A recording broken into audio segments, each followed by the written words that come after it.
Welcome to On Air with Amber Wynn, where nonprofit leaders learn to fuse passion and commitment with proven business strategies to create long-term funding, impact, and sustainability.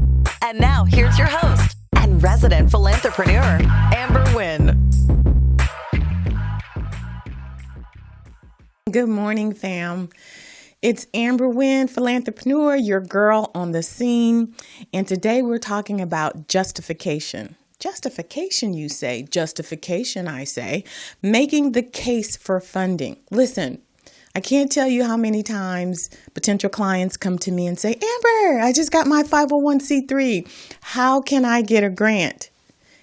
To which I say, baby, you shouldn't be focusing on a grant. And I know it doesn't make sense because your goal is to make an impact in your community. And so you need funding. But the reality is, nonprofits have to show funders that there's a need.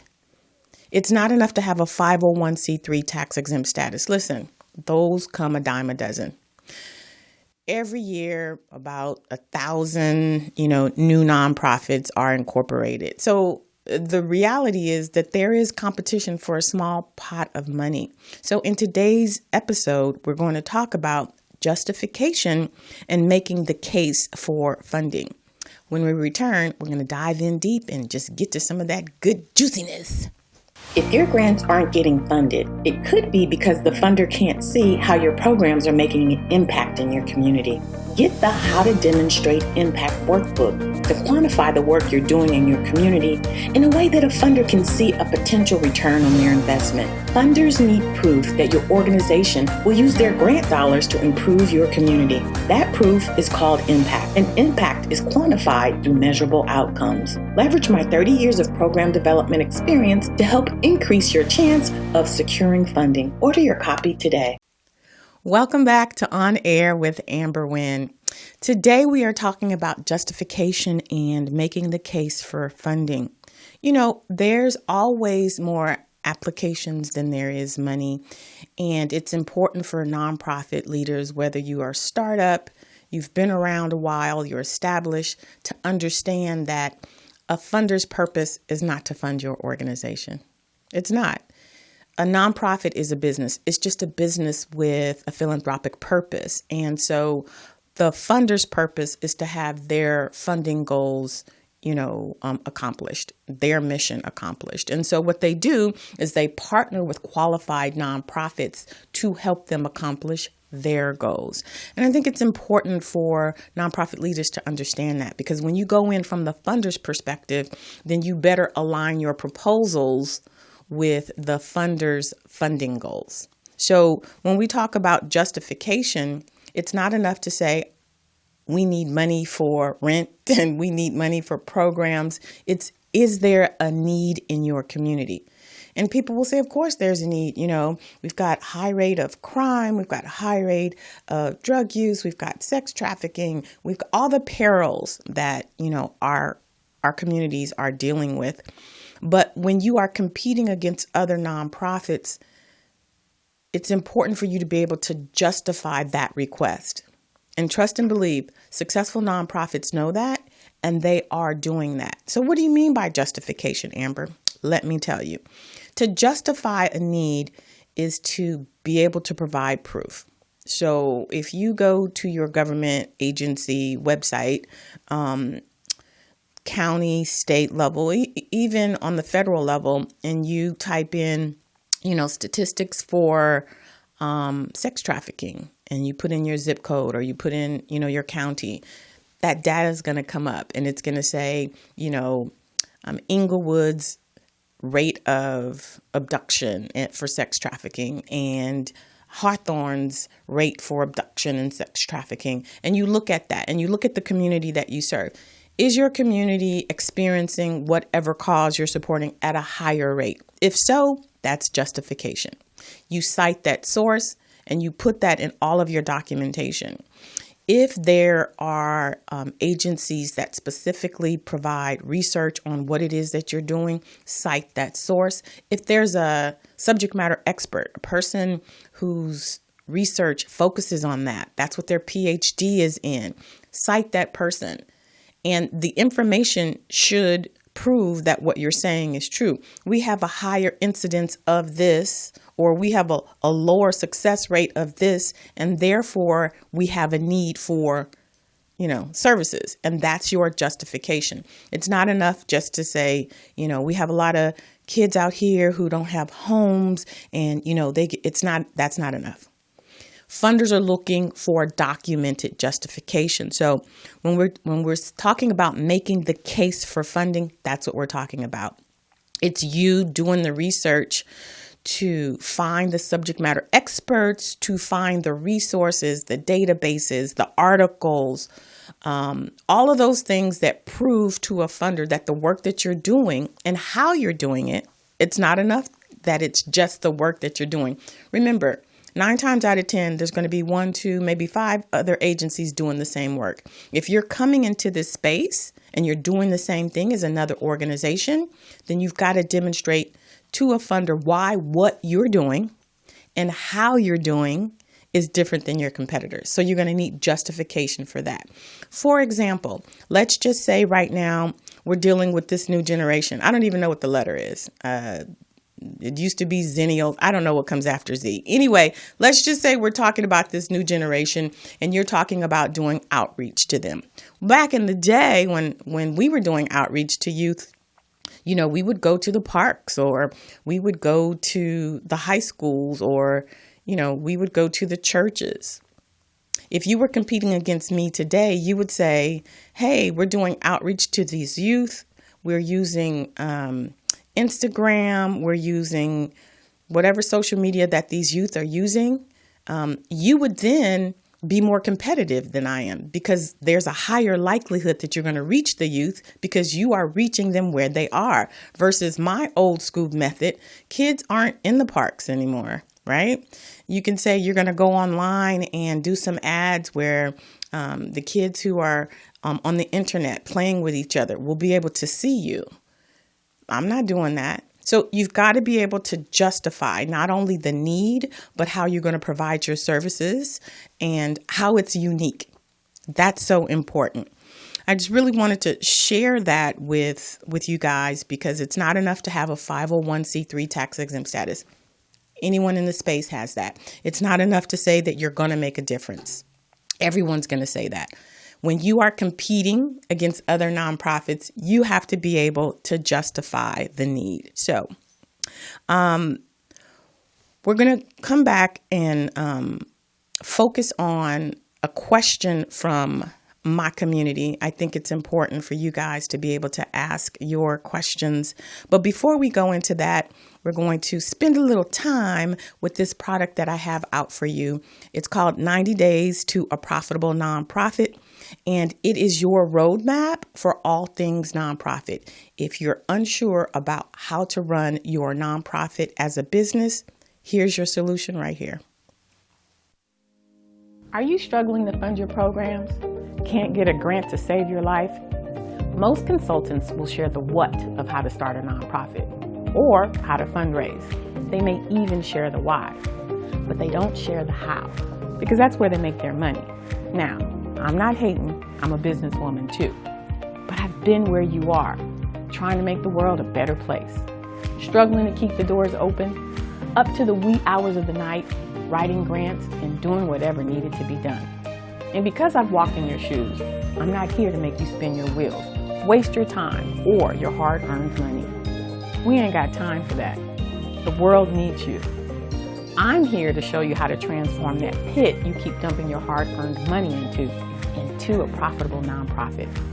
I take my 30 years of nonprofit experience as a founder, executive director, program developer, grant writer, and funder, giving out over $7 million annually in grants, and I save you literally thousands of dollars and hundreds of hours. I walk you through setting up your nonprofit organization so that you can be generating enough revenue to cover your monthly expenses in just 90 days. How would that feel? Not paying bills from your personal bank account. I share my insider secrets, tips, tricks of the trade, and provide you with a step-by-step roadmap on how to turn your bootstrap organization into a profitable nonprofit. Within 6 months, you could be generating enough revenue to pay your salary, or fully fund your programs. The choice is yours. But you have to get the blueprint. And it took me 3 years to develop it, but it's here and it's going to change your life. Join my other successful clients who are just like you, full of passion and determination, but they had no idea all that it takes to run and fund a successful nonprofit. Now they're winning grants and drawing a salary, and they know what it is that they're supposed to be doing to run a successful nonprofit. They're no longer making it up as they go. They have the roadmap, and they're clear about next steps. And I want that for you too. So what do you get in this course? You'll walk away with knowledge, products, processes, and systems. Not just a bunch of promises, but exactly what you need to turn your organization into a profitable nonprofit. I promise, you don't need grants. What you need is a solid infrastructure. And this course is going to give you all of that and more. And what's more, it comes with a money-back guarantee. So go ahead, click the link below to register for this course. Welcome back. You're on air with Amber Wynn, and now it's time for you to ask your questions. Ask Amber is the part of the episode where you get to ask your pressing questions. Listen, I'm here for you and I have tons of knowledge, but I want to make sure that the information that I'm giving you is information that you can use. So if you're interested in asking any questions, you can hit me up on any of my socials. I'm on Instagram. You can visit me on my website. You can email me at amber@amberwynn.net, but I'm here for you. And today's question comes from Los Angeles. The question is, hi, Amber. My name is Trinice, calling from Los Angeles. I just got my 501c3. Hey, congratulations, Trinice. I recently posted a fundraiser on Facebook. Some lady reached out to me saying that I needed to shut down my fundraiser because we have the same organization name. She said she's been around longer, so I have to change my name. Is this true? So the short answer is probably, because if you're using another organization's name, or if it can be misconstrued as another organization, then potentially you could be impacting their business practices and could be negatively impacting their brand or finances. So, for example, since this organization was already incorporated, if you come out with fundraisers, people may be sending money to you instead of them. So what should have happened is you should have ran your name through 3 agencies to check for name availability. First, you should have ran it through the U.S. Department of Commerce to make sure that there were no trademark names. Secondly, you should have run it through the the Secretary of State's business search section. You put the name in the Secretary of State's business search, and if it didn't come up, then that should have been okay for your state. And then finally, you wanted to run the domain name through Whois domain lookup and to see if that's available. So if you had run your name through those 3 particular searches, you should have come up, because generally speaking, the Secretary of State is not going to allow you to form a corporation with an organization's name just because of that reason. They don't want people getting into litigation over this is my name and this is my name and how it's being used. There's a big lawsuit going on with Cars for Kids right now for the same reason. So try and do a name check, have a conversation with the woman, but more than likely, yes, if she was already incorporated first, then if she were to take you to court, then more than likely the judge would say that,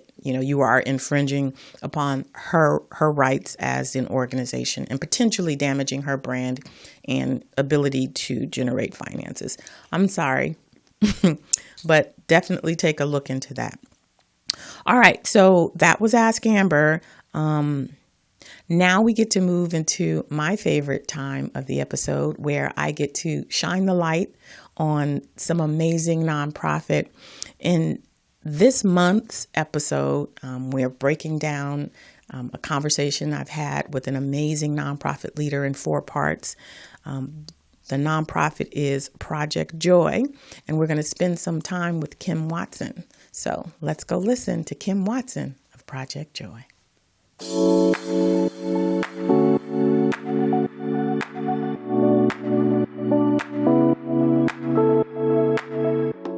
And I'm going to take you on the journey from cradle to career. But in the cradle stage, we're working with prenatal families.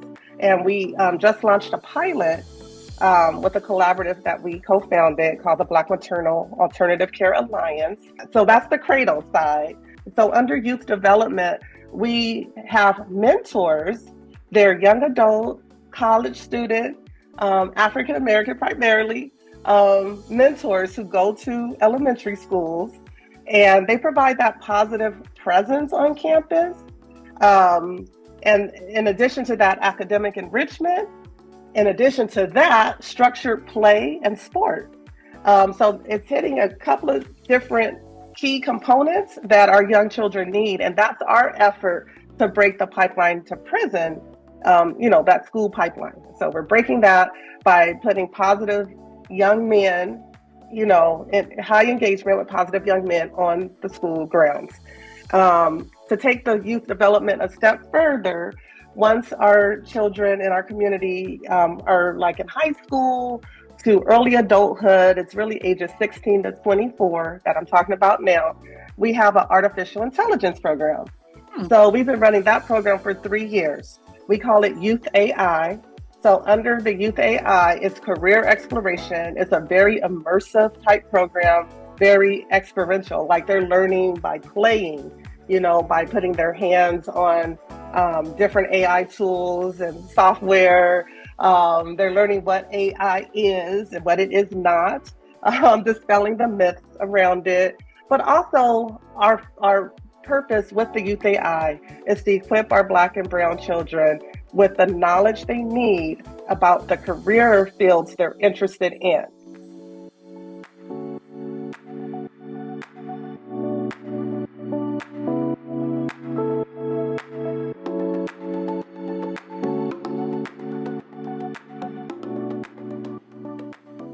Welcome back. You're on air with Amber Wynn, and we're doing what we do best, which is to support the most amazing individuals on the planet, like Kim Watson of Project Joy.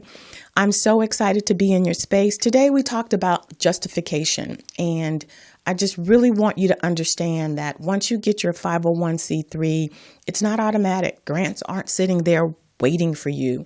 It is not the funder's responsibility to fund a nonprofit. That's not why they are in existence.